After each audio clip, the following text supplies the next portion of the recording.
Hinikayat ni Senadora Amy Marcos ang publiko sa kanyang social media post na tanggapin ang bawat miyembro ng LGBTQIA+.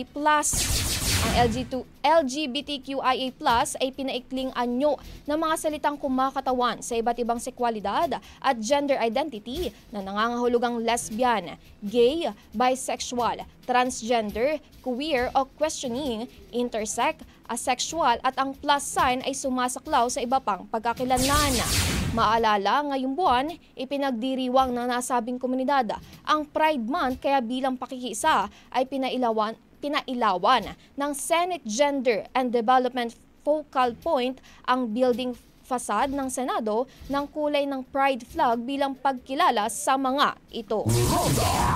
Ang bahaging ito ay hatid sa atin ng Mom's Love ES1 Capsule. Simulang tuparin ang pangarap ng iyong anak. And stunting now!